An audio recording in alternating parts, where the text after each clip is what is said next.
Ladies and gentlemen, Greg McCloskey from ForexLive.com. This is I'm going to take a look at a number of different currency pairs as the U.S. dollar gets stronger on this last day of the trading month. There's some breaks in some of the technicals, so let's get started.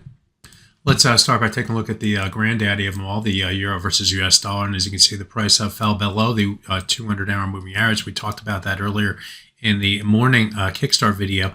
And breaking below that 200-hour moving average has opened the door for further downside momentum, where we have this swing area down between 1.06529 up to 1.06778. I know it's wide, but it's real. And if we break below into that area and start to move toward the lower end, move away more specifically from the 200-hour moving average, that would be good news for the sellers. That 200-hour moving average is now resistance, maybe up to this the lows from both yesterday and today.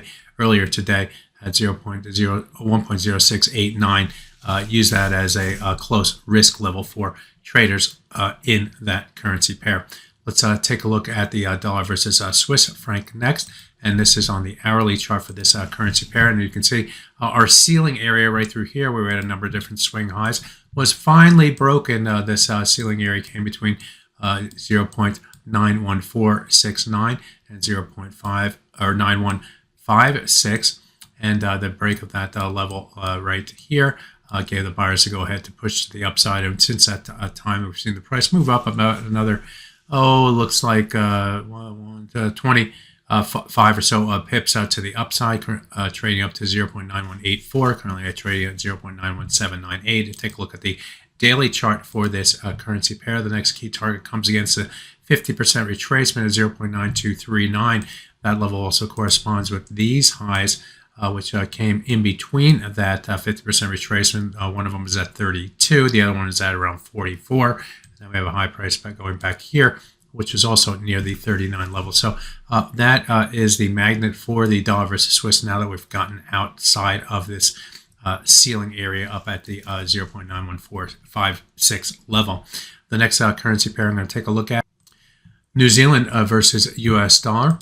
And for this, I'm going to take a look at the hourly chart. And as you can see on the hourly chart, we've broken below its 200-hour moving average right through here. And that opened the door for further downside. That moving average was support earlier in the day, and the price moved back up to test the 100-hour moving average before rotating to the downside, helped by that stronger than expected ECI data. Also, in trading today, the price moved below this trend line here, this channel trend line, which gave the sellers to go ahead to push to the downside. But again, we found support against the 200-hour moving average earlier, and that caused this rotation back to the upside, which got the price up back above that broken trend line. But sellers lined up near the 100-hour moving average and rotated back to the downside, helped by the ECI.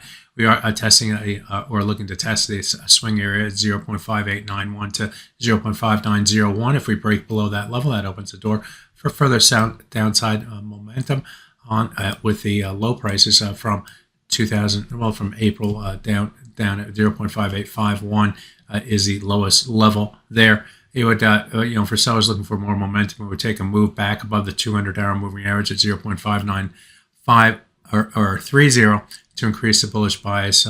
More conservative sellers would look toward the 100-hour moving average at 0.5949. Looking at the dollar versus Canada, that pair has now broken above the 50% of this last move to the downside. That level comes in at 1.37387. We also have been able to stay on corrective moves above this swing area down through the 38.2% retracement.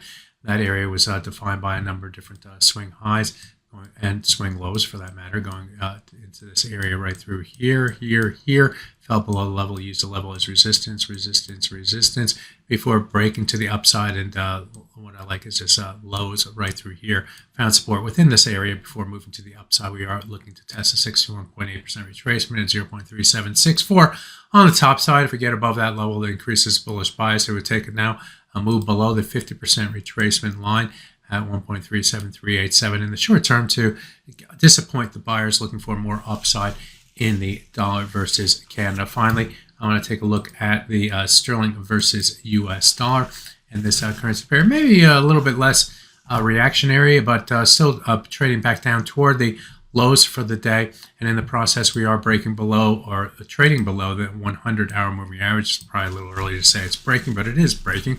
We do have the 100-bar moving average and the 4-hour chart in play, and also near this in between those two moving averages, a 50% retracement. So this cluster of support is key here for the traders in the sterling versus US dollar. Break below all of it, and it opens the door to the downside, finding support against the level moving back above the 100-hour moving average. Would disappoint the sellers looking for more momentum, but give the buyers a little bit more confidence that maybe the low is in place for this currency pair.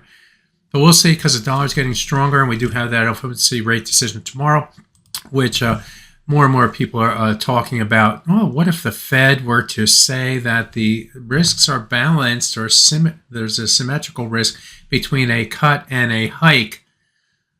That would be interesting, wouldn't it? And that certainly would give the dollar more of a boost, I would think. So that's my look at a lot of the major currency pairs. My name is Greg Michalowski. Good fortune with your trading. Bye-bye now.